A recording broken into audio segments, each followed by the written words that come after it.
This video is the third part of this investigation. I invite you to watch the other parts to understand what comes next.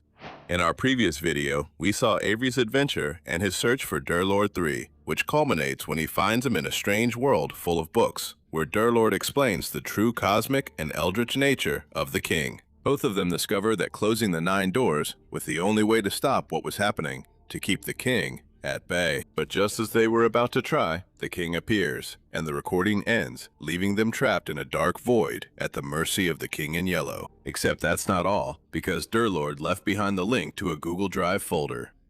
If you've already seen Wi-Fi's original video, you know that inside that link we originally found only one video, called Durlord3.mkb.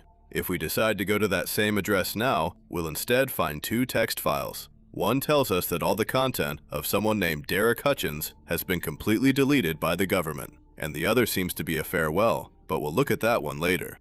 So it seems that the only record we have of Durlord3.mkb are the fragments we find in Wi-Fi's video, and there's no way, at least that we know of, to directly analyze the original file. The segment of Derek, the real name behind Durlord 3, starts from the beginning of the Nexus. He probably started this recording right after finishing his previous one, just after witnessing what was behind the golden doors. He opens a book where he's written his thoughts, with the first 2 entries appearing completely disorganized. In the 4th entry, Derek comments that he writes the words in the book without thinking, only mentioning that he blanked out for a few seconds. Something, followed by physical pain that only stops when he focuses all his attention back on the screen, making it so he can't eat or drink for who knows how long. He only knows about the drinks in the fridge and doesn't know how many he might have left. Despite the depressing place he finds himself in, thanks to the mental fog he's been experiencing for so long finally starting to lift, he decides that there's no other option but to record and go through the doors that Avery went through. The differences between the 2 are noticeable from the start. For example, in the mountains, when the bridges start to collapse, Derek doesn't seem scared or anything. In fact, he starts challenging the king, going to the center of these bridges and waiting for them to collapse, leaving blocks around to try to understand how the trap works. In the end, he understands the pattern and how to avoid falling into the void, reaching the tree in a much slower and more calculated way. In a strange conversation we haven't seen before, Avery seems to have found him ahead of time, but acts differently. Here he's not just foolish, but confrontational, explaining that he won't leave, curious to see what can be found in that world, and taking the lead. Durlord seems to notice something, and starts to explain to Avery how the world used to work, suddenly using the mountain trap to trick him and throw him into the void, getting rid of him. Idiot. Next time, try to be a more convincing Avery. Despite all the power and knowledge the king possesses, it was the smallest details that ended up dooming that attempt to impersonate Avery. But despite this intelligence, and the fact that he was able to fool the king this time, Derek's curiosity betrays him once again. For him, reaching the door beneath the tree is not enough. He needs answers, to know why the tree is so unnecessarily tall, why the king created a fake Avery to distract him, and if he would really do all that just to hide another door. And so, after climbing to its top, he found a door that we couldn't see on our first run through Avery's recording, revealing not only that he'd made his way through multiple rough paths, but that on the other side, he would find something familiar. It's the Eden, where Avery got lost for hours in his recording. But for Derek, it didn't feel like a peaceful place. He says it feels horrible. Maybe it's the trees that use 4 different types of leaves, including moss, or a strange feeling that he can't convey to us, but it seems like he wants to get out of there as soon as possible. Which is curious, because it means he's much less susceptible to that facade of tranquility, to that idea that Avery collapsed under. But even so, curiosity leads Durlord to explore the church. We come across the same base with the censored book, and Durlord reacts to the words written there, the same ones that disturbed Avery and left him in a trance for 12 hours. That's disgusting. Rather than putting him in a trance, what he found confirmed he needed to escape quickly.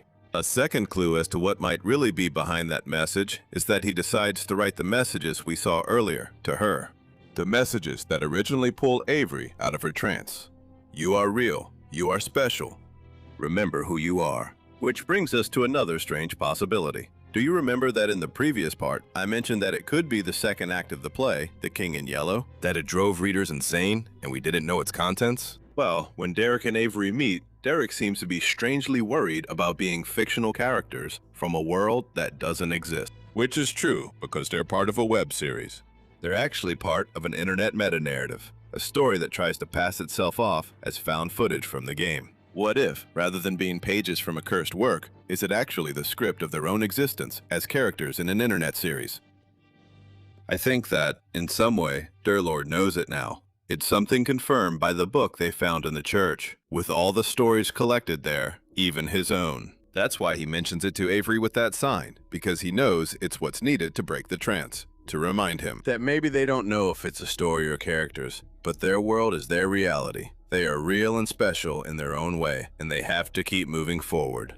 Eventually, his path leads him to that hidden place under the book in the library, where he meets Avery. But the video continues beyond the one Avery uploaded. We see that shortly after the cut, Derek grabs his axe and decides to attack and kill his friend, probably noticing that he wasn't acting as he should. And finally, he saw them. Two yellow eyes in the darkness. You are awake. You shouldn't be. The king explains that Avery is the perfect vessel for him, someone submissive, fearful, and mentally weak whom he can replace by inserting his consciousness into him to finally leave this digital plane that very day. The king says that even though Avery has been moved, thanks to the death of his avatar at the hands of Derek, his clean mind will return before him, and it's only a matter of time. And when Avery returns to the king, the world will fall to its knees before him. Having revealed this, the king tries once again to manipulate Derek to put him to sleep, but whether it's because of the time he's been under his control, the infinite knowledge he was exposed to, or simply because the king isn't that powerful, in this form, Derek seems able to resist him, which entertains the king. But with a single word, he sends Derek to a red desert, full of enormous structures, with its door completely shut. Even if his blocks are destroyed, he just doesn't seem able to function. Derek can't get out of there. Or well, until he remembers that this was a reality even the king himself must abide by. This is still a game of blocks. Using a Minecraft bug, Darlord manages to go through what at first seemed like unbreakable blocks, falling to the ground into an infinite fractal. This leaves him in front of the last door in the hallway, which he could easily go through, if it weren't for his curiosity betraying him once again, since a half-opened door on the other side of the bridge seems to be calling him. Behind it, in the middle of the darkness, the small village from the first part was preserved almost perfectly. It seemed to have everything, its houses, its chest, the yellowish blocks, but curiously, it was impossible to interact with the objects this time. There were books that were impossible to read, doors that led to nowhere, and overall it seemed like a corrupted version of that place, with even fewer chances to escape. Darlord kept exploring, until under one of the transparent blocks, he was able to see a barrel hidden in the middle of nowhere, containing another book very similar to his, only this one was much longer and much darker. Within these 74 pages, we find the story of a man who was finally able to leave this diary behind, just as he always said he would. A man who also has stains in his mind, things he doesn't understand or know how to control, but they whisper to him that he must stay clean, and they speak of gold and fire. He uses this book to hide those thoughts and says that to cleanse his mind, his only hope is the scriptures, which seem to be a sacred text, watched day and night by the others. He finds secure for the stains in his mind, but he also finds something else in that book. And before he can tell us what it is, someone arrives who disappears as suddenly as he appeared. Someone named Brother Ianios. This name should be familiar, as it appears again in the book Avery reads in the library near the end of his recording, which we discussed earlier. Both texts speak from the perspective of someone who is part of a sect and who is waiting for the next day to take part in an unknown ritual. It's obviously the same person, and with these two texts together, it's more than clear that the ritual was meant to bring the King in Yellow into this world through the author, using his mind as a vessel in the same way the King wants to use Avery's mind. In fact, that explains the purpose of the book. It's mentioned that it's a place to write down thoughts, fears, and ideas, and to keep them hidden from the eyes of the King. And if we take into account that this is the same village from the first part, it's obvious that we're talking about the same sect mentioned in the text found there. The sect that apparently brought the King in Yellow into this world. But that's not all, because this ritual has another hidden appearance in a place you probably wouldn't expect. And we need to talk a bit about that before we continue. In this year's Minecraft Live, during the community pre-show section, some rather familiar yellow doors appeared. This is a guest segment by Wi-Fi's, where he talks about the impact of Minecraft ARGs, these narratives created by the community, and about the game's potential to tell interesting stories that people wouldn't enjoy in any other way. Everything you would expect in a presentation like this, until the video's interrupted and we return to that strange yellow village in the middle of nowhere to witness something we hadn't seen until now. Two people talking. They discuss an anomaly within the village, a house that appeared out of nowhere one day, and they have no idea who lived there or if it has any kind of purpose, so they decide to investigate. This started its own mini ARG as a prequel to Destruyendo un mundo que no existe, and to keep the story short, we eventually get to a first recording. Strangely enough, it was made by a detective who brings people from this sect to his office to interview them about this strange building. So it's not clear at all if it's supposed to have happened in our world, or if literally we should believe that it's happening inside this Minecraft world. There's an entire village with NPCs who have their own consciousness, including a detective with a sensual voice named Epsilon. A detective who not only feels very out of place in a village controlled by a cult, but also because everyone else's names seem to be biblical or inspired by religious stories, unlike Epsilon, which is just a Greek letter. Although I'm getting a bit ahead of myself. The first of these interviews is with a man named Abraham, and for some reason, Epsilon starts by saying 26 days, BK. This is the recording date, and although we obviously have no idea what it refers to, we can guess that the B comes from before, which means all of this happened 26 days before K, whatever K is. Getting back to what's important, Abraham mentions that he had just spoken with Tarim in the library, having finished his work and was looking to relax due to the extensive preparations for an unknown event they've been working on for days. Once Abraham arrives at his home, he hears a strange sound and sees a house that appeared out of nowhere. When he explored it, he found a normal interior, completely ordinary, similar to all the others that existed in the same village. And it even seemed like someone had been living there for a long time. The only interesting thing was its sudden appearance. In fact, they tried to rationalize it as a huge prank that someone might have pulled, no matter how stupid that idea was. But that's where Epsilon asks a question that, at least the first time I heard it, surprised me because of how out of place it sounded. Is there any chance it was a spell? Abraham answers him very seriously that almost no one has access to the library, and that Tarim, the only other person who does, has no reason to make a house appear. Yes, very strange. Although I must admit that they talk about these spells so casually that it's impossible to keep my curiosity hidden. The following interview takes us 20 days before this point, and we hear Tarim and someone else named Abel. Abel is apparently important, someone it was really hard to get an interview with because the other members of the village were reluctant to let him speak, and Tarim seems to want to interrupt him every 3 seconds.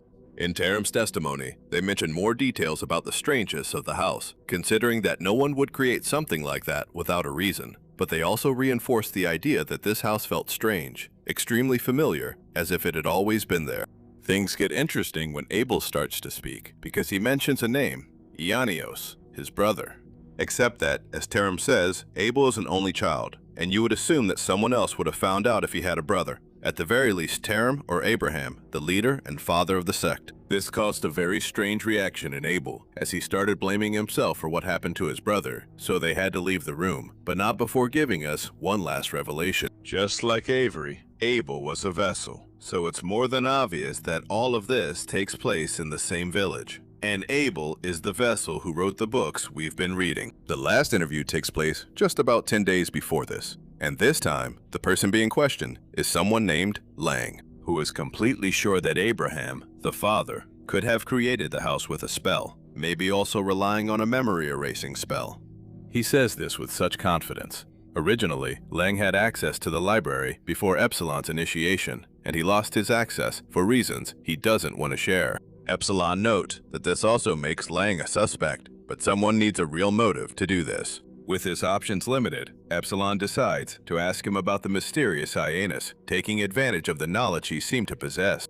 Although he denies the boy exists, Lang reads his diary and finds a conversation with one of his brothers asking for help, saying they needed to tell him something important. The problem is that he doesn't remember who he is, his name, or how this conversation happened. So Lang believes that this was Ianios, a brother who was erased from existence along with his memory. That's the spell he was referring to, one that erases the memory of the entire town. But they haven't even finished talking about this when someone bursts into the room with incredible news. They found a video about the house. Erasure, or eliminación in Spanish, is the last video of this short and strange story. And as usually happens with these mysteries, it leaves us with more questions than answers. Here, we hear the voice of someone who has been following orders, but he has started to question them, asking if his brother really wants to be part of this summoning ritual, but above all, asking if the King in Yellow is as benevolent as he has been told, if he will really help them, or if he will be a more evil entity than they think. This is the voice of Ianios, and he is trying to convince Epsilon to reconsider sacrificing his brother. But Epsilon is skeptical about the idea, so Ianios decides to turn around and follow a more improvised plan. With his mind controlled by frustration, he walks through the village until he ends up in front of a house with a lighter in his hand. And when he is about to attack, he just disappears. Without a scream, a sound effect, or anything like that. Ianios simply disappears without a trace, ending up on a very familiar platform with a yellow eye staring at him intently. This is a very interesting part, but at the same time, a very strange one in this whole story. Honestly, I wasn't sure when in the video I should reveal that hidden context about the arrival of the King in Yellow.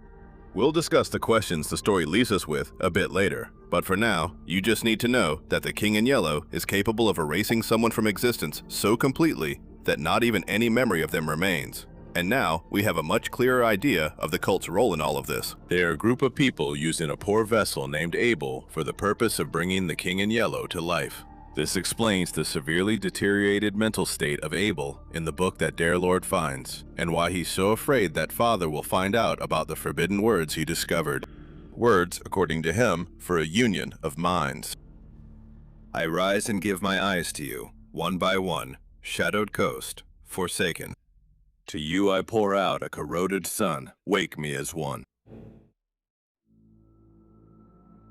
The text ends with Padre approaching, and we never find out exactly what happens after the ritual, except that everyone seems to have disappeared. But this doesn't seem to be important now. Derek has finally found the weapon he needed to finish off the king, which is the very same evil ritual used to bring him into the physical world. With his body so weak and on the verge of death, if Derek were to say these cursed words, inviting the god into our world and into his mind, so filthy and destroyed by everything that has happened, a mind that would collapse. If Derek decides to stop looking at the screen, this would be a perfect trap for the god, a perfect cage where he will show an immortal being something it is not prepared for, death. And just when he was about to cross the last door to set his plan in motion, he sees Avery. Avery coming back looking for him. He says that he fainted and ended up back in front of the doors, and Derek knows that this poor fool just wants to help him and save him despite his fears, so he lies to him. He tells him to please go to the world of the mountains and explore the top of the tree, saying that there were golden blocks they could use to seal the doors. Avery asks him to stay there while he gets some materials, but as soon as he crosses the door, Derek turns around and walks into the void.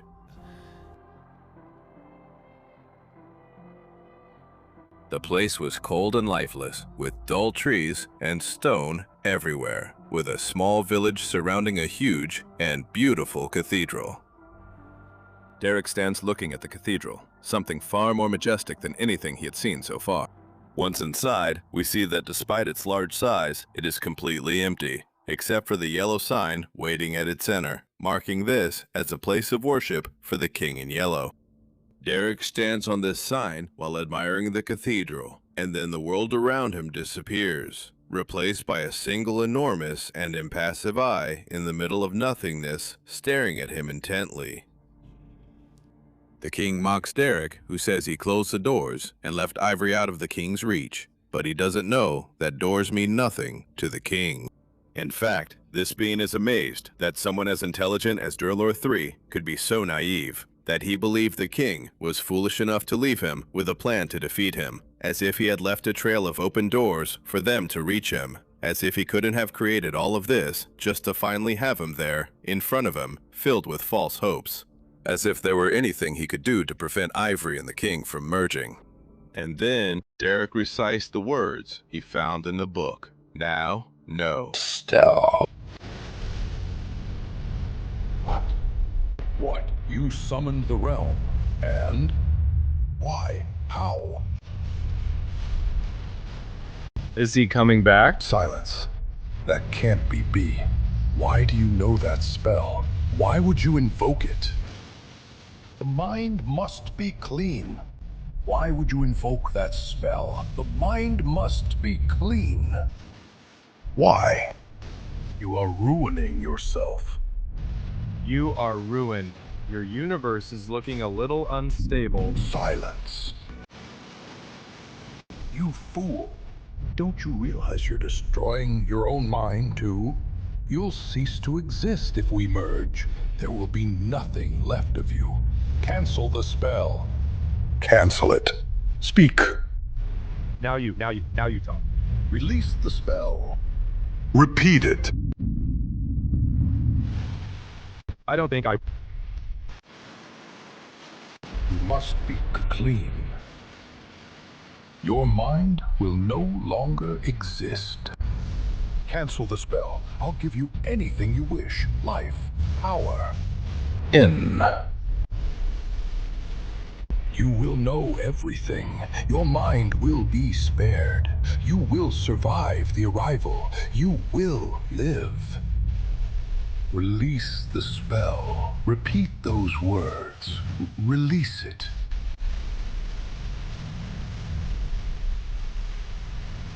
Goodbye, King.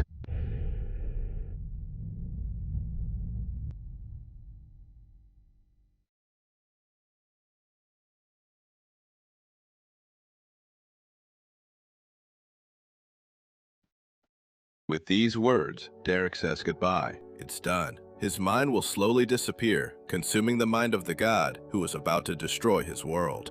It's a victory at an incredible cost, but a victory nonetheless. Only life remains. The eyes return. They return in even greater numbers than before, all looking toward the center, all mocking the knight who thought he had won once again, and Avery appears behind him. Even though Derek tries to lie to him again, to get him out of the danger he's in, Avery is tired of not knowing what's going on. He begs him to please tell the truth. What is it that he's so afraid of? But even after talking to him, explaining the consequences and dangers of staying here, that if he stays his death could be next, Avery simply doesn't want to accept the idea of sacrificing his friend, noting that he would never abandon him to die here. So Derek decides to pull one last trick. He asks him what's in his inventory, and as soon as Avery opens it, Derek attacks him, throwing him into the void. With the world collapsing around him and those eyes slowly disappearing, Derek decides to stare at the king before he disappears too, saying, "Don't you find it ironic that a king would lose his to a lord?" And so, this arena and this world were left empty. Derek seems like he wants to write something else, but he stays silent and the recording ends. Now we understand why Avery's upload had that message in the description. He was apologizing for not being able to prevent it. And now we can go back to that farewell document we found in the drive link at the beginning of this video. It's a video with a letter, a final message from Derek before his death. I know it's strange to be writing a final letter, almost as if I'm accepting whatever this is. I didn't know why I recorded all of that, but now I do. It's because I don't want to be forgotten. My head hurts so much because I can feel how both of us are merging into one. We found ourselves in a world we don't belong to, and this is the cost. Please, don't think you failed, Avery. When you read this, don't think you let me down. You didn't. It's thanks to everything you did that millions of people will live.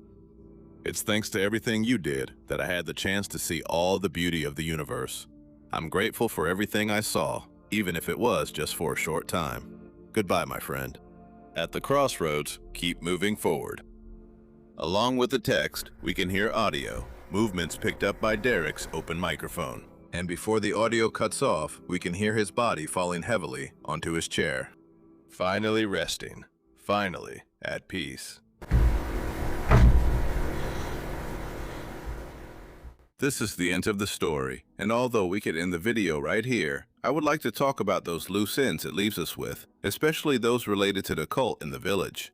The true nature of this village is never really made clear. Whether it's a manifestation of another reality, a village populated by Minecraft players, or if it's literally a civilization within the game, however that works, it's never really explained. But there are some things that give me an idea of what it could be, and it connects with that first document we looked at. Drive notifying us that the files had been deleted by a government agency called DMS, the Department of Metaphysical Sciences.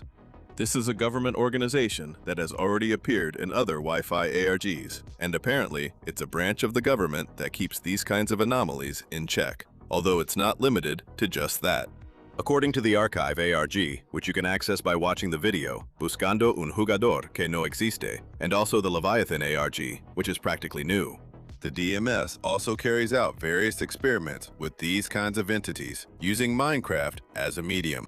And well, after thinking about it for a while, I think this could explain Epsilon, someone clearly out of place in the village, with the cultists clearly uncomfortable with his presence. Someone who investigates and monitors the progress of everything, marking time with days before K. Something that confused me at first, but now it's obvious to me. K is the first letter of the word king. Rey in Spanish means king. The days before K are the days before the arrival of the king, and that's Epsilon's job, to monitor the progress of this experiment, which explains why he acts like an investigator. Plain and simple, he's a DMS investigator. In contrast to the cultists, who seem to exist within the game solely for the purpose of materializing the king, and they're not real human beings. In fact, this also fits with the house we found in the first video, the one with the hidden diary. The author of this diary knows he's in a video game, unlike the other villagers. And he directly says that those idiots are unbearable, and that if someone finds this, they should disconnect for their own good. He doesn't tell them to leave or flee the village. Instead, he tells them to disconnect from the game. There are still a few loose ends, like that curious phrase from the king mentioning that 724 days have passed since the beginning, which suggests that the experiment has been going on for almost 2 years. But until we have more information or decide to talk about the Leviathan ARG, I think that's all for now. So I hope you enjoyed this video. Subscribe for more videos like this, and I'll see you in the next investigation. Goodbye.